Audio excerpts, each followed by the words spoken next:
자, 심화국어 수업을 시작하겠습니다. 여러분들은 수능 완성 교재 141쪽을 펴시면 됩니다. 141에서 143쪽에 해당하는 문제고요. 그 다음에 문제 푸는 것은 이미 수업 시간에 진행을 했기 때문에 바로 해설을 시작하도록 하겠습니다. 혹시나 문제를 안 풀었거나 문제를 풀었는데 시간이 지나서 기억이 안 나는 친구는 지금 바로 일시정지 버튼을 누르고 한번 문제를 훑어보고 지문도 한번 훑어보고 풀었던 기억을 좀 되살린 다음에 그 다음에 수업을 들으면 좋겠습니다. 자, 일단 예측하기부터 한번 해보죠. 142쪽 16번 보시면 내용 전개 방식 묻고 있어요. 네, 가장 적절한 것이죠. 내용 전개 방식으로 가장 적절한 것. 이거 지문 다 읽고 가장 적절한 거 하나를 답으로 골라야 되겠죠. 자, 17번 윗글의 내용과 일치하지 않는 것. 이거 내용 일치 문제네. 단락별로 접근해서 문제를 푼다. 자, 예측하기 앞쪽만 선지를 좀 보면 전형성, 그쵸? 이건 체크해 놓으셔야 되겠죠. 유전자 변형 작물 개발, 재조합 운반체, 제한효소, 그 다음에 재조합된 유전자. 재조합 운반체, 재조합된 유전자. 뒤에 보면 운반체 또 있죠. 그럼 이런 것들은 반복이 되니까 체크를 하셔야 되고, 전형성, 그 다음에 뭐 제한요소 이런 것들은 우리가 일상적으로 많이 사용하는 그런 개념이 아니죠. 이런 것들은 여러분들 체크하신 다음에 지문 읽을 때 이 관련된 내용이 있다면 좀 꼼꼼히 읽는다, 그런 얘기를 했었죠. 그 다음 18번 아그로박테리아에 대한 이해로 적절하지 않은 것. 지문 읽어가면서 어차피 17번 문제를 풀기 위해서 우리는 단락별로 읽고 내용 확인할 거예요. 읽을 때 아그로박테리아하고 관련된 이야기가 나온다면 18번 문제를 풀기 위해서 좀 꼼꼼히 보셔야 되겠죠. 앞에 예측하기 쫙 했는데 아그로박테리아라는 말만 반복될 뿐 우리가 체크할 만한 개념이나 용어 이런 것들 나와 있지 않네요. 자, 19번 윗글을 참고해서 보기에 신품종 개발 과정을 설명한 것을 적절하지 않은 것. 이거 순서네요. 그쵸? 어머 선생님 순서인지 어떻게 하나요? 화살표 있잖아요. 화살표 순서대로 진행이 되는 거죠. 그러니까 여러분 이거는 어떤 과정이나 순서를 나타내는 것이 지문에 있을 것이다. 기억나요? 지문 보니까 단계가 나와 있죠. 1단계, 2단계, 세 번째 단계 뭐 이런 식으로. 그래서 여러분 단계별로 읽어 내려가실 때 이 보기에 있는 그림을 활용하면서 지문을 읽으신다면 지문의 줄글이 훨씬 더 이해가 잘 될 거라 그랬어요. 그렇게 접근해서 문제 푸시면 되고, 20번 문제 같은 경우는 기억과 보기에 A, B를 비교한 것으로 적절하지 않은 것 고려하라 했는데 선지 한번 보시면요. 기억은 A와 달리, A는 기억과 달리, 기억은 B와 달리, 기억과 B는 모두, B는 기억 A와 달리. 그럼 이건 뭐예요? 뭐와 달리라는 표현도 있고 뭐뭐와 뭐뭐는 모두라고 되어 있는 표현도 있어요. 그럼 이건 결국 공통점과 차이점을 판단하는 그런 문제죠. 그래서 여러분 기억을 먼저 읽으신 다음에 보기에 A, B를 읽으면서 기억과의 공통점, 차이점 이런 것들을 여러분들이 좀 구분하면서 정리하면서 읽으시면 답을 고르는 거 어렵지 않을 것이다. 21번 니은의 상황이 발생 가능한 경우로 적절하지 않은 것. 그럼 니은의 상황이 뭔지 아셔야 되겠죠. 그 다음에 이 니은의 상황이 발생 가능한 격으로 적절하지 않은 것을 답으로 고르시면 되겠네요. 앞에 봤더니 항생제 저항성 유전자 이게 반복이 돼요. 여러 번 밑줄 쳐놓으시고 지문 읽을 때 관련된 내용이 있다면 체크를 하셔야 되겠고, 선발 배지 이런 것들도 확인을 해놓고 나중에 마지막 문제 풀 때 활용을 하시면 되겠습니다. 자, 앞으로 돌아와서 지문을 한번 보세요. 첫 번째 단락입니다. 141쪽 첫 번째 단락. 형질 전환을 이용한 품종 육성을 이렇게 얘기하고 있는데, 형질 전환은 다른 종의 유전자를 이전해서 새로운 품종을 만드는 기술이다. 형질 전환이 뭔지 개념을 설명해주고 있네요. 그런 것들은 체크가 되어 있어야 하고, 여기서 여러분들이 놓치지 말아야 되는 것은 이렇게 형질 전환이 가능해진 게 이유가 뭐예요? 그전에는 불가능했어요. 그런데 이제는 가능하대요. 왜요? 분자 생물학적 기법과 식물 조직 배양 기술이 가능해졌기 때문에. 즉 분자 생물학적 기법과 식물 조직 배양은 유전자 조작 기술입니다. 이런 유전자 조작 기술이 발판이 됐기 때문에, 가능해졌기 때문에 다른 종의 유전자를 이전해서 새로운 품종을 만드는 것이, 즉 형질 전환이 가능해졌다. 그런 얘기가 첫 번째 단락에서 나와 있죠. 외래 유형 유전자를 이식해서 개체의 특성을 변화시킨 작물을 뭐라고 부른다? 유전자 변형 작물, GMO라고 부른다.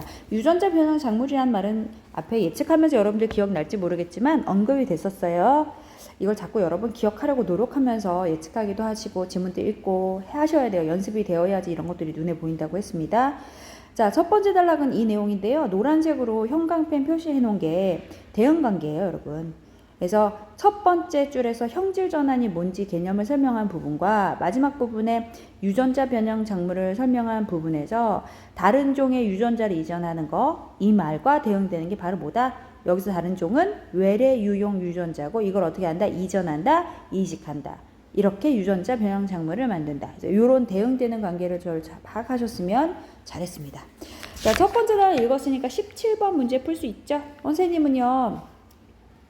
이 화면을 계속 왔다 갔다 하지 않을 테니까 여러분들은 책을 넘겨서 142쪽 17번 잠깐 보시면 되겠죠? 윗글의 내용과 일치하지 않는 문제 첫 번째 단락 읽었는데 확인할 수 있는 거 네, 선지 2번이죠. 유전자 변형 작물 개발은 유전자 조작 기술과 그 다음에 뭐요? 식물 조직 배양 기술을 전제로 한다. 그래서 이런 것들이 가능해졌기 때문에 형질 전환, 다시 말해서 유전자 변형 작물이라는 것이 가능해졌다라고 설명이 되어 있었죠. 그래서 선지 2번은 첫 번째 단락을 참고했을 때 맞다. 자, 두 번째 단락 넘어갑니다. 일반적으로 형질 전환은 복제된 외래 유전자를요. 외래 유전자를 유전자 운반체에 옮겨요. 그런 다음에 만들어진 게 뭐다? 제조와 운반체이다. 중간에 줄표한 거 보이죠? 네. 특히 이렇게 제조와 운반체를 식물에 도입하는 과정에서 뭐가 이용되냐? 박테리아가 이용이 됩니다. 이 박테리아를 이용해서 외래 유형 유전자를 식물에 도입하는 과정은 4단계로 진행된다. 아, 크게 이게 어떻게 형질 전환이 이루어진지를 크게 지금 설명을 하고 있죠. 일단 복제된 외래 유전자를 유전자 운반체에 옮기고 이렇게 해서 뭐가 만들어져요? 제조 운반체가 만들어지고 이때 박테리아를 이용해서 이 외래 유형 유전자를 식물에 도입하게 된다. 이렇게 크게 얘기를 하고 있고 4단계로 진행이 된답니다. 단계 얘기 나오니까 기억나요? 19번 그림 왔다 갔다 하면서 보시면 지문 읽는 이 내용도 더 잘 이해가 될 것입니다. 그 다음에 그림도 이해가 잘 되겠죠? 설명과 함께 그림을 보니까 그럼 19번 문제도 풀어야 되는데 훨씬 더 잘 풀 수 있겠죠? 첫 번째 단계 체크하시고 자, 첫 번째 단계는요. 외래 유전자를 발굴해서 복제하는 단계입니다. 이 첫 번째 단계가 어떤 단계인지 설명하는 부분인데 워낙에 내용이 많잖아요. 정보도 많고 그래서 물결 표시로 체크를 해서 첫 번째 단계는 외래 유전자를 발굴한 다음에 복제하는 단계이다. 이게 내 눈에 한 번에 싹 들어올 수 있게 체크를 좀 해놨어요. 그 다음에요. 외래 유형 유전자를 식물세포에 도입하기 위해서는요. 어떻게 된대요? 그 유전자를 가진 식물로부터 내가 원하는 그 유전자를 순수하게 분리할 수 있어야 된대요. 그런데 보통은 DNA를 분리하면 모든 유전자가 한꺼번에 추출이 된다는 거죠. 하지만 우리한테 필요한 건 그 특정한 유전자거든요. 그렇기 때문에 뭐가 필요하다? 특정한 유전자를 찾아서 복제하는 것이 필요하다. 이때 밑줄 친 이유는 얘들아 모든 유전자가 한꺼번에 추출된다. 원인 이유에 해당하는 부분이죠. 뭐뭐이기 때문에 그래서 밑줄 친 겁니다. 그래서 이때 사용하는 것이 뭐다? 박테리아에서 발견된 제한 효소이다. 이 제한 효소는요. 특정 염기 서열을 인지하고 이를 자르는 역할을 해요. 그래서 제한 요소가 어떤 기능 역할을 하는지 설명하는 부분이니까 중요하겠죠? 체크했고 우리는 지금 첫 번째 단계에서 내가 원하는 그 부분을 발굴한 다음에 복제하는 단계잖아요. 첫 번째 단계가 이때 뭘 사용한다? 내가 원하는 그 특정한 유전자를 찾아서 복제하기 위해서 제한 요소를 활용하고 이 제한 요소가 내가 원하는 그 특정 염기서열을 인지하고 자르는 역할을 한다. 여기까지 읽었어요. 자, 그럼 어디 보시면 되는 거예요? 일단 17번 보세요. 17번에 두 번째 단락 읽고 확인할 수 있는 것은 몇 번? 선지 4번. 제한 요소는 DNA에서 특정 유전자를 분리하는 데 이용이 되며 맞죠? 얘들아. 문장이 좀 길게 늘어질 때는 한 번에 보지 말고 내용이 끊어지는 지점, 보통 쉼표 같은 거 있잖아요. 그 부분에서 한번 끊어서 가세요. 제한 요소는 DNA에서 특정 유전자를 분리하는 데 이용이 된다. 맞죠? DNA 특정 위치 염기서를 인지하고 이를 자르는 역할을 한다. 제한 요소의 기능 역할. 우리 아까 두 번째 단락에서 봤죠? 보통 어떤 구성 요소의 기능이나 역할, 특징 이런 것들은 중요하다고 했잖아요. 바로 이렇게 선지에 나오네요. 자, 그 다음에 어디로 가냐? 우리 지금 첫 번째 단계 봤잖아요. 그럼 19번 한번 보세요. 첫 번째 단계 어디겠어요? A 부분 아니에요? 그래서 지금 보면은 외래 유용 DNA 조각에 진학이 되어 있잖아요. 그 부분이 나는 지금 필요한 거예요. 여러분들은 142쪽 19번에 보기 보시는 거예요. 화면 왔다 갔다 하지 않을 테니까 여러분들이 책장을 한 장 넘기시면 됩니다.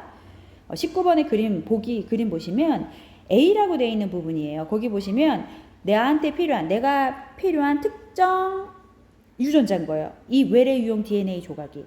그럼 여기에서 제한 요소를 사용해서 이 부분을 잘라내는 거죠. 그쵸? 그 다음에 여기 지금 A 그림을 지금 설명하고 있는 거예요. 첫 번째 단계는. 자, 두 번째 단계로 넘어갑니다. 두 번째 단계는 세 번째 단락이죠. 그래서 여러분 다시 141쪽 돌아와서 세 번째 단락.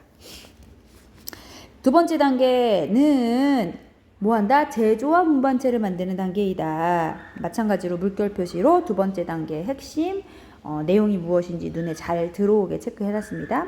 원하는 유전자를 식물세포에 운반하는 제조합 운반체로는 토양성 세균이 모여 아그로박테리아의 플라스미드가 이용된다. 여러분 이 아그로박테리아가 바로 뭐냐면 우리 앞에서 설명했었는데 어디냐면 두 번째 단락 잠깐 보세요. 자, 외래 유전자가 있어요. 이거를 유전자 운반체에 옮기고 이렇게 만들어진 제조합 운반체를 식물에 도입을 하는데 이때 뭐가 이용된다고요? 박테리아가 이용된다고. 그 내용이에요. 그래서 여기 보시면 원하는 유전자를 식물세포에 운반한 제조합 운반체로는 뭐가 있다? 아그로박테리아의 플라스미드가 이용된다. 박테리아를 이용해서 지금 도입을 하는 거잖아요. 이식을 하는 거잖아요. 그래서 이 아그로박테리아는 박테리아다. 여기 나오네 바로요. 이 박테리아는 자신의 유전자 중 일부인 tDNA를 식물체 유전자에 이식해서 아그로박테리아에 감염된 숙주식물이 자신에게 유리한 환경을 제공하도록 만든다. 플라스미드는요. 특징이 나와요. 원형의 이중나선 구조예요. 앞에 있는 선형의 이중나선 구조는요. 일반 그냥 선형의 이중나선 구조를 지닌 식물들이 있어요. 그런데 플라스미드는 이것과 달리, 비금처치 달리 원형의 이중나선 구조로 이루어졌다. 그래서 플라스미드와 원형의 이중나선 구조로 이렇게 줄로 연결해 놨고요. 대비되는 특징이기 때문에 여러분 중요하겠죠? 요거 체크 안 하셨으면 반성하십시오. 자, 그 다음에 내려와서 제조합 운반체를 만들기 위해 제한 요소를 이용해서 플라스미드를 절단하고 기능 역할이죠. 그래서 제조합 운반체를 만들기 위해서 제한 요소를 이용하여 플라스미드를 절단하고 그 다음에 어떻게 된대요? DNA 연결 효소를 사용해서 결합시켜 주는 거죠. 이렇게 해서 DNA 연결 효소를 사용해서 외래 유형 유전자하고 플라스미드를 결합시키면 뭐가 만들어지는 거예요? 재조합된 플라스미드가 만들어지는 거죠. 이게 바로 제조합 운반체를 의미하는 거죠. 앞에서 계속 언급됐던 내용과 대응 관계를 파악하면서 읽으시면 되겠죠. 왜냐하면 얘들아 두 번째 단계 자체가 제조합 운반체를 만드는 과정이잖아요. 그렇기 때문에 이렇게 해서 DNA 연결 효소로 결합된 게 제조합된 플라스미드라고 얘기했는데 결국은 그게 제조합된 운반체고 여기까지. 이때 형질 전환된 세포를 선택적으로 선발할 수 있도록 항생제 저항성 유전자도 함께 넣는다. 이거 여러분 놓친 친구들 많을 텐데 이게 갑자기 제조합된 플라스미드 제조합 운반체에 대해서 얘기하다가 웬 갑자기 또 항생제 저항성 유전자 얘기가 나오지. 이거를 여러분 놓친 친구들은요 예측하기를 좀 꼼꼼하게 다시 한번 해보세요. 우리 아까 21번 제일 마지막 번 문제죠. 21번에 선지 2번 선지 3번에서 항생제 저항성 유전자라는 말이 두 번이나 반복됐었어요. 그럼 이건 지문에서 읽을 때 이런 관련된 내용이 나오면 어차피 21번을 확인해야 되기 때문에 꼼꼼하게 읽어야 돼요. 그래서 이 내용 자체는 지금 중요한 거예요. 그래서 세 번째 달 읽으시면서 이 부분도 여러분 항생제 저항성 유전자 아까 앞에서 나왔었던 예측하기에서 언급이 됐었던 내용인데 잘 체크를 해야 되겠다라는 생각을 하시면서 체크를 하셨어야 되고 항생제 저항성 유전자는 뭔가를 선택적으로 선발하는 기능을 가지고 있구나 라는 것까지 얘 기능 역할이잖아요. 같이 연결해서 체크를 해 놓으셨다면 이것과 관련된 내용이 또 뒤에 단락에 나와요. 그게 같이 연결이 되면서 21번 답을 고르실 때 아주 유용했을 겁니다. 우리 지금 읽었죠? 근데 여러분 만약에 지금 읽은 세 번째 단락이 약간 이해가 안 된 친구들은 19번의 그림을 보면서 이해하셨으면 훨씬 더 좋았어요. 19번 그림 보시면 지금 A 우리 저번에 봤잖아요. 첫 번째 단계 A. 그 다음에 그 밑에 보시면 플라스미드 운반체, 플라스미드의 일부를 전달했어요. 그쵸? 원형, 아까 뭐라 그랬어요? 플라스미드는 어떤 구조다? 원형의 이중나선 구조라 그랬죠? 보세요, 여러분. 플라스미드 원형의 이중나선 구조죠. 보여줄까? 보세요. 원형이잖아요. 원형의 이중나선 구조죠. 어머 선생님, 그러면 아까 앞에서 나왔던 내용 중에 선형의 이중나선 구조라는 거 뭐예요? 선형은 얘들아 선으로 돼 있다는 거. 이건 원이라는 거잖아요. 어렵게 생각할 필요 없어요. 그래서 선형이라는 것은 이렇게 선으로 구성된 거고, 원형이라는 것은 이렇게 지금 그림에서 보이는 것처럼 동그라미라는 소리죠. 그래서 이 부분을 일부를 절단을 한 다음에 어떻게 하는 거예요? 아까 DNA 연결 효소라고 그랬죠? 세 번째 단락에서 DNA 연결 효소지, 연결 효소. 이걸 사용해서 이렇게 제조와 운반체를 만드는 거지. 그래서 내가 필요한 제한 요 부분을 자르고 플라스미드 운반체 중에 일부를 절단해서 이렇게 제조합 운반체를 만든다. 됐죠? 자, 앞으로 돌아와서 왔다 갔다 하면 이게 잘 안 돼서. 그러면 우리 세 번째 단락 두 번째 단계 읽었으니까 17번 확인할 수 있는 거 선지 3번이네요. 선지 3번. 제조와 운반체는 특정 유전자가 세포에 이식될 수 있도록 해당 유전자를 운반하는 역할을 한다. 세 번째 단락에서 제조와 운반체에 대해서 우리 공부를 했고요. 제조와 운반체는 특정 유전자가 세포에 이식될 수 있도록 해당 유전자를 어떻게 한다? 운반하는 것이다. 라고 아까 세 번째 단락에 두 번째, 세 번째 줄에서 얘기를 했었죠. 그래서 이 내용도 맞습니다. 자, 그 다음에 네 번째 단락 한번 봅시다. 네 번째 단락 보시면 이제 세 번째 단계로 넘어가네요. 외래 유형 유전자가 식물에서 발현이 되도록 제조합 운반체를 식물의 유전체를 어떻게 해야 돼요? 이식해야 돼요. 이식을 해야죠. 뭔가 내가 제조합 운반체를 지금 이렇게 1단계, 2단계 거치면서 만들었어요. 그럼 이걸 어떻게 해요? 식물의 유전체를 이식을 해야 되잖아요. 아그로박테리아를 이용해서 제조합된 플라스미드를 식물의 염색체에 도입하는 방법이 사용한다. 이렇게 이식할 때는 아그로박테리아를 이용해서 이식을 하는구나. 아그로박테리아 근데 얘들아 어디서 많이 들어봤죠? 그죠? 지금까지는 아그로박테리아라는 내용이 나오긴 나왔어요. 아까 세 번째 단락이 네 번째 줄 잠깐 보시면 아그로박테리아의 플라스미드 관련된 내용이 나오긴 했었습니다. 근데 여기서부터는 본격적으로 이제 아그로박테리아가 어떤 기능 역할을 하는지 설명이 돼요. 여기 보시면 아그로박테리아는 네모박스 하시고 원래 어떤 역할을 하느래요?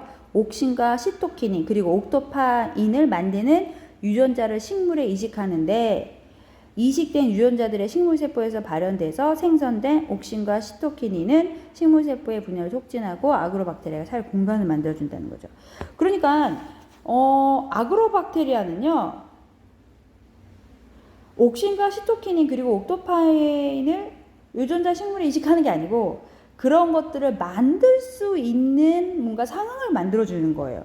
요거를 여러분 오해하지 말고 잘 보셔야 돼요. 다시 아그로박테리아는요. 원래 어떤 역할을 하냐면 옥신, 시토키닌, 옥토파인을 만드는 유전자를 식물에 이식하는 거예요.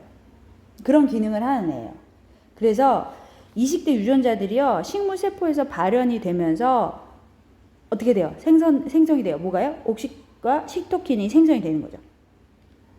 그러면서 얘네들은 식물 세포의 분열을 촉진시키고 아그로박테리아가 살 공간을 마련해주는 역할을 하고 또 하나 옥토파인은요. 아그로박테리아의 생존에 필요한 양분으로 질소를 공급한대요. 지금 얘네들 구성요소 어떤 구성요소?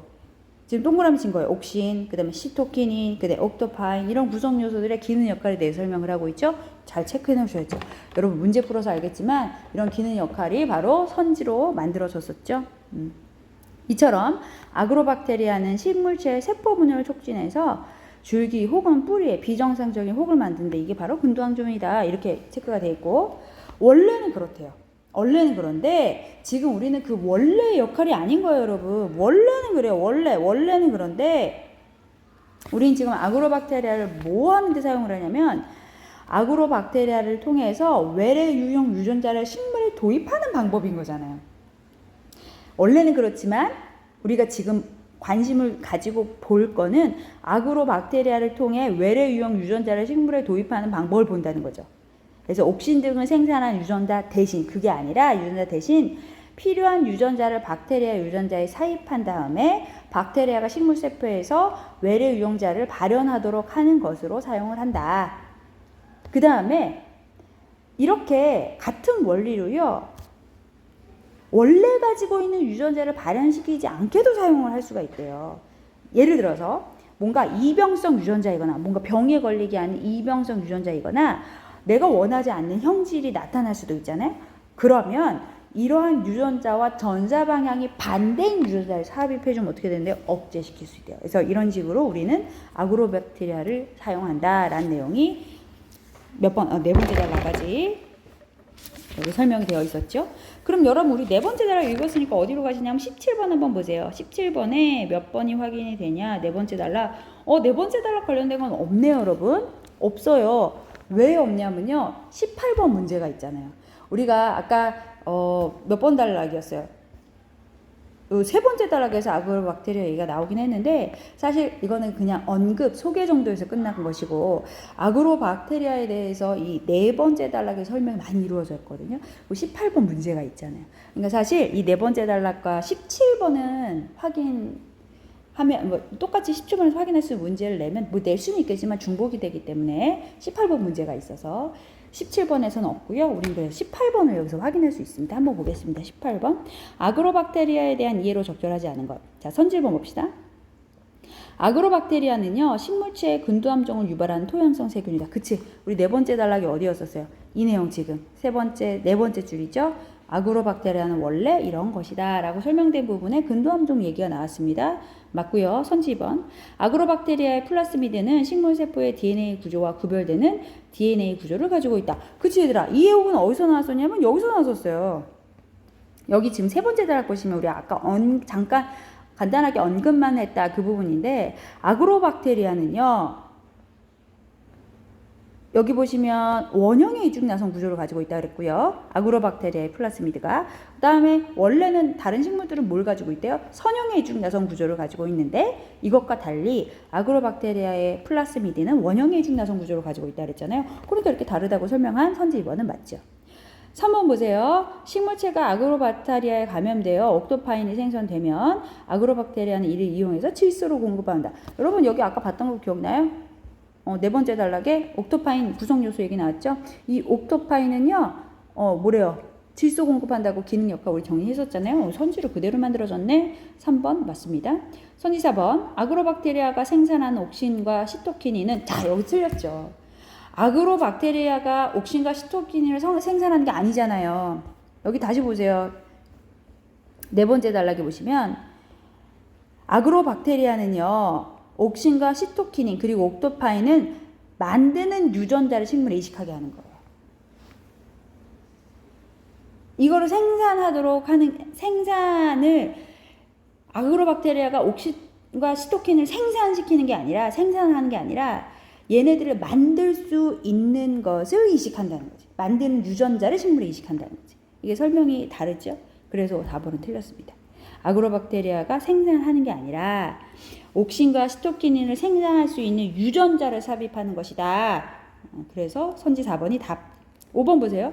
아그로박테리아의 플라스미드의 이병성 유전자와 전사 방향이 반대인 유전자를 삽입하여서 식물세포에 이식하면 이병성 유전자의 발현 어떻게 할 수 있다? 막을 수 있다. 우리 좀 전에 봤었죠? 네 번째 단락 마지막 부분에 있었던 내용이네요. 맞습니다.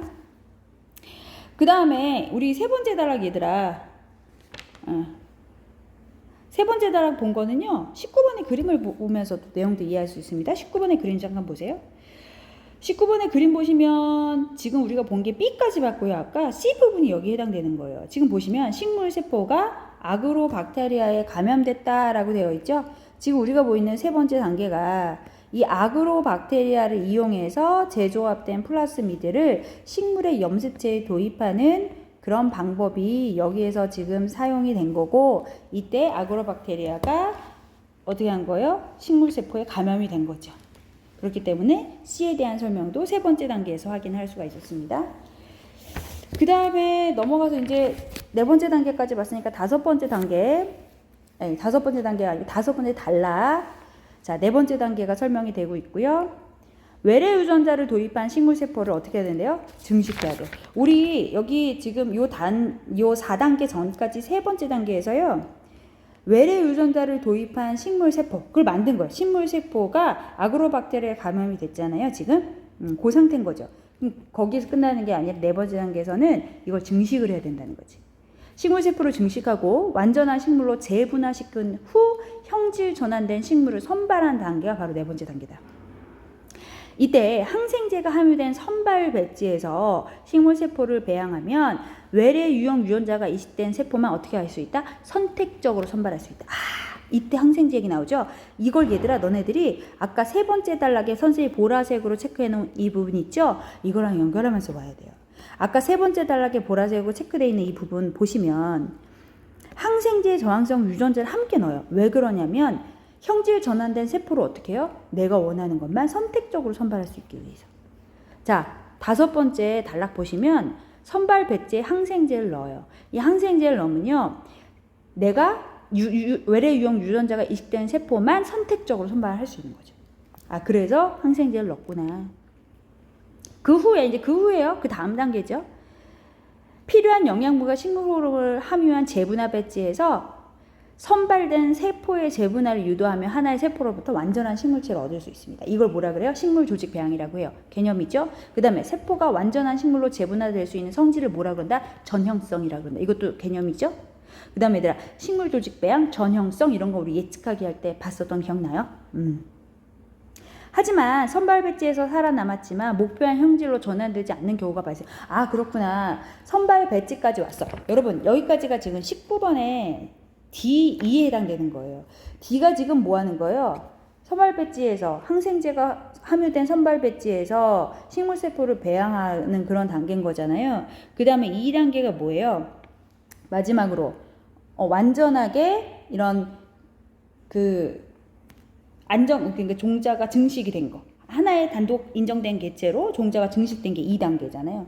그런 D단계에 해당되는 게 지금 선발 배지, 재분화 배지 이런 게 여기에 해당되는 거죠.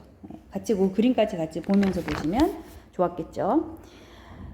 그런데 이렇게 선발 배지에서 살아남았지만 목표한 형질로 내가 목표했던 그 형질로 전환되지 않는 경우도 발생될 수 있구나. 그래서 실제로 외래 유형 유전자가 발현했는지를 확인해야 되는데 그 과정을 뭐라 그런다? 생물 검정의 과정이다. 외래 유형 유전자가 아닌 것이 발현되기도 하고 그렇기 때문에 생물 검정 과정을 거쳐야 되는구나. 여기까지 읽으셨으면 됐죠.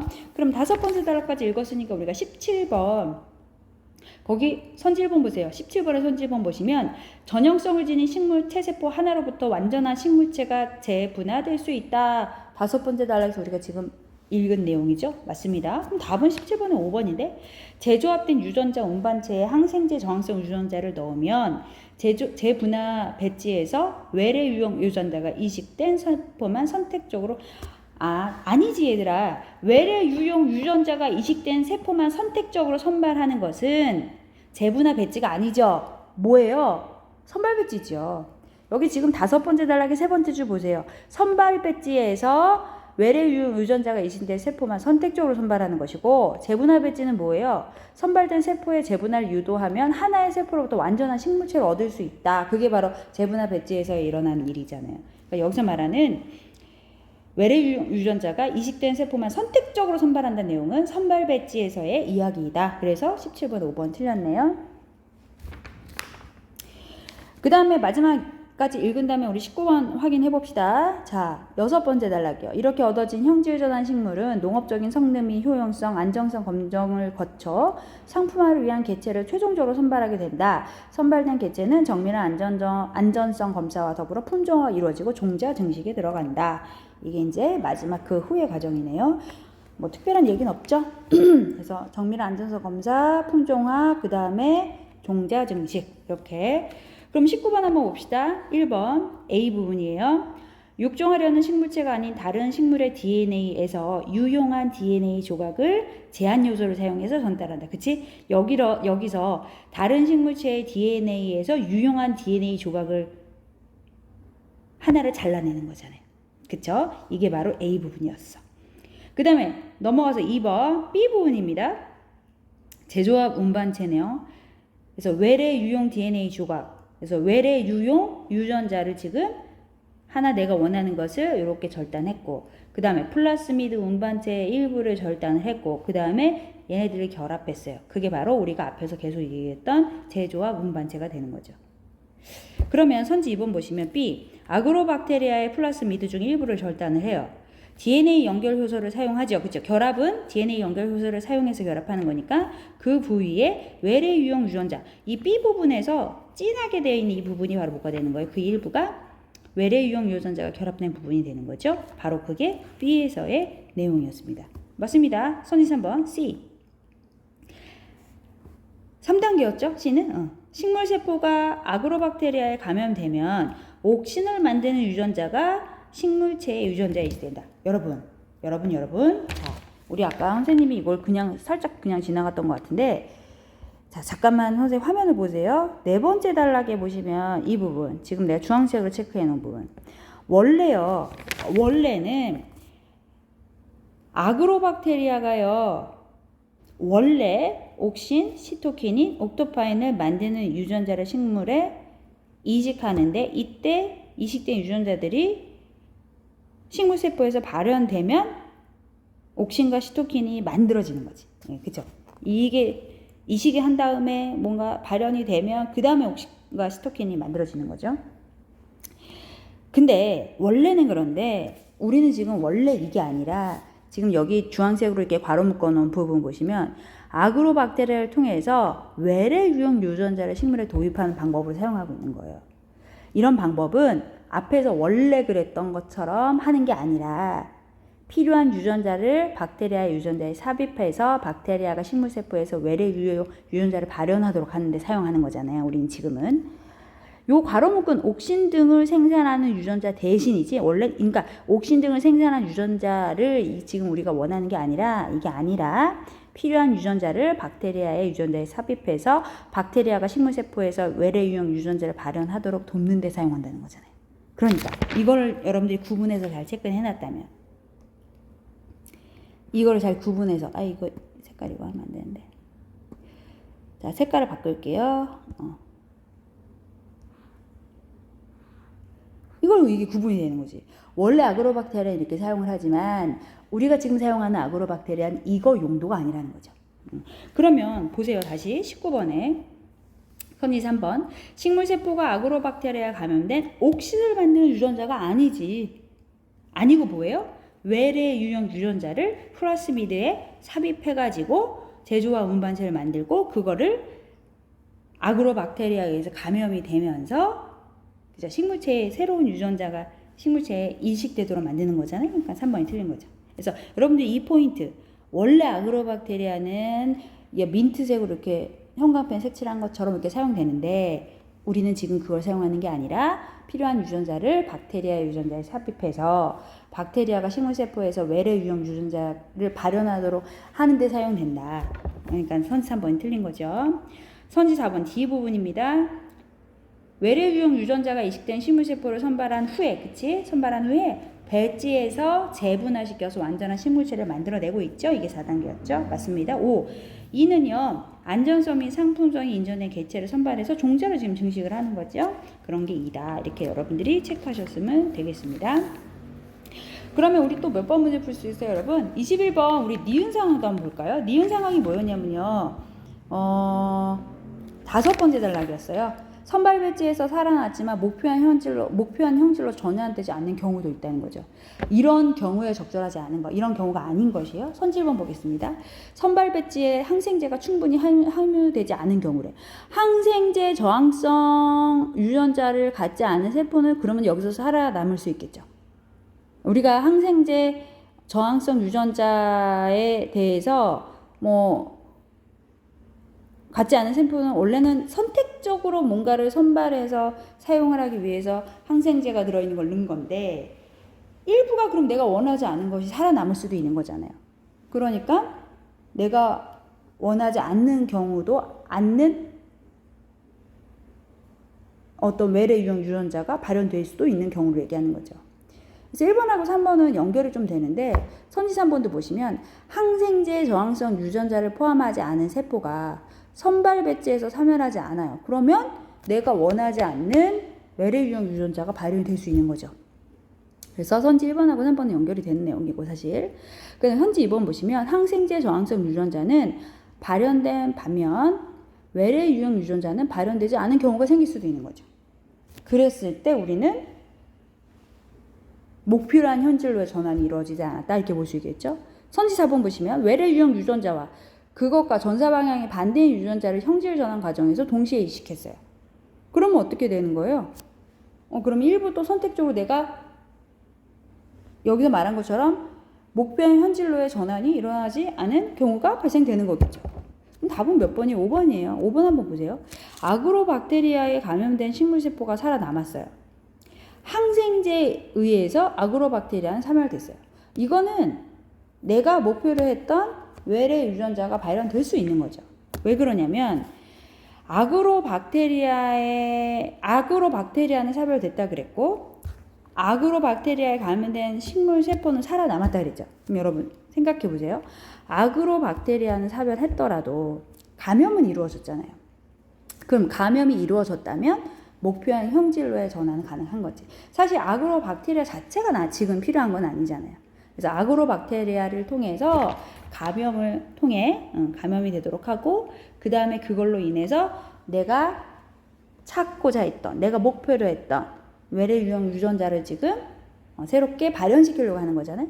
근데 그 조건은 뭐냐? 아그로박테리아에 의해서 감염이 되면 되는 거예요. 그러니까 감염은 됐다고 했어요. 근데 아그로박테리아는 사멸했대. 아그로박테리아는 사멸했더라도 감염이 됐다면 내가 목표로 한 형질로의 전환은 가능할 것이다. 그래서 21번은 니은의 상황에 적절하지 않은 경우다라고 볼 수 있겠습니다. 21번의 선지 5번이 그래서 답이고요. 그냥 20번은요. 기억과 AB를 비교해야 되는데 여러분 기억나요? 한번 다시 보세요. 기억. 자, 네 번째 단락이었는데 아그로박테리아를 이용하여 재조합된 플라스미드를 식물의 염색체에 도입하는 방법이다. 이런 내용이었고요. 그럼 한번 읽어봅시다. 공통점, 차이점 찾으면서 뭐라 그랬죠? A 부분. 유전자총을 이용한 형질 전환 방법은 외래 유전자를 텅스텐이나 금불말 등의 미세한 금속으로 코팅한 후 식물세포에 직접 주입하는 방법이다. 이 부분 여러분 체크하셨어요? 식물세포에 직접 주입한다. 우리는 지금 여러분 직접 주입하지 않았죠. 배양의 과정을 통해서 아니면 조합을 하는 거죠. 그래서 아그로박테리아의 어떤 감염이라든지 아니면은 뭐 재조합된 운반체라든지 그러니까 직접 주입하는 것이 아니고 어떤 과정이 있는데 이건 직접 주입한다 그랬으니까 차이점이 될 수 있겠죠. 기억과에. 그 다음에 이때 금속입자와 함께 외래 유전자가 식물체 핵내로 이동하여 염색체에 삽입되며 세포 재분화 과정을 거쳐 형질이 전환된 식물체를 얻을 수 있다. 금속 코팅을 통해 동시에 두 종류 이상의 유전자를 도입하는 것도 가능하다. 이거는 여러분 이 부분 마지막 부분 두 종류 이상의 유전자를 도입하는 것도 가능하다. 이건 기억과의 유사점이죠. 왜냐하면 기억도 외래 유형 유전자와 그 다음에 뭐요? 항생제 저항 유전체를 함께 넣는다 그랬잖아요. 지금 여러분 세 번째 단락의 마지막 부분 한번 보세요. 항생제 저항성 유전자도 함께 넣는다라고 되어 있죠. 그래서 외래 유형 유전자랑 항생제 저항 유전자가 함께 들어가 있는 거예요. 그러니까 두 종류 이상 유전자를 도입한다는 이 부분은 차이점이 아니라 유사점으로 볼 수 있겠죠. 20번의 답은 1번이죠. 그래서 기억은 A와 달리 한 번에 한 종류의 외래 유전자만 식물체에 이식할 수 있다. 아니라니까요. 두 개 들어가는 모습 우리가 확인을 했잖아요. 그래서 답은 1번이다. 이렇게 보시면 되고 선지 2번 보시면 A는 기억과 달리 외래 유전자를 운반체에 제조할 필요가 없다. 그렇죠? 왜냐하면 직접 주입한다고 했으니까. 선지 3번 기억은 B와 달리 B도 읽어야 되겠네. 자, B 보면 봅시다. 보기에 B 보시면 바이러스를 이용한 형질 전환 방법은 바이러스를 유전자 운반체로 사용하는 방법이다. 온갖 운반체를 사용하는 방법. 이거는 유사하네요. 기억과 B의 유사점. 그 다음에 바이러스의 특성상 성숙한 식물체라도 한 번의 감염에 의해 대부분의 세포로 새로운 유전자 및 유전자의 도입이 발현이 이루어질 수 있다. 이건 차이점이다. 성숙한 식물체라도 한 번의 감염에 의해 대부분의 세포로 새로운 유전자의 도입이 발현이 이루어진다. 얘들아, 기억도 그렇고요. A도 그렇고요. 얘네들은요. 배양이 필요하다고 했었어요. 그런데 지금 B는 뭐라 그랬어요? 배양이 아니라 성숙한 식물체라도 가능하다고 얘기했었죠. 그렇기 때문에 이 B의 성숙한 식물체라도 한번 이 부분은 바로 기억이나 앞에 설명했던 A와의 차이점이구나 이렇게 생각을 하시면 되겠죠. 그 다음에 선지 4번 기억과 B는 모두 유전자 운반체를 사용한다. 그치, 우리 좀 전에 봤죠. B 부분에서 유전자 운반체로 사용하는 방법이다 이런 얘기가 지금 첫 번째 B의 첫 번째 부분에 나와 있었잖아요. 이건 공통점 맞고요.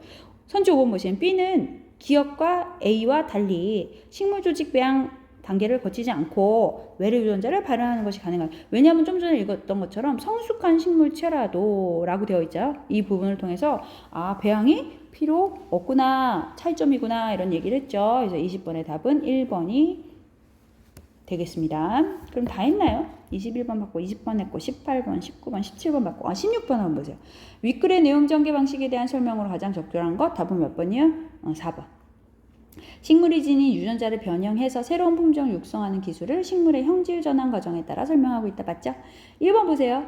유전자 재조합 기술이 형질 전환을 통한 품종 육종 기술에 미친 영향과 한계. 영향은 뭐 그렇다 치고 뭐야? 한계는 나와 있지 않죠? 네, 틀렸고 선지 2번 보시면 식물 조직 배양을 한 후에 유전자가 변형되어 형질이 전환되는 과정을 아니지. 유전자 변형되어 형질이 전환된 다음에 뭐 하는 거야? 배양하는 거였었잖아요. 이건 선호가 바뀌었네.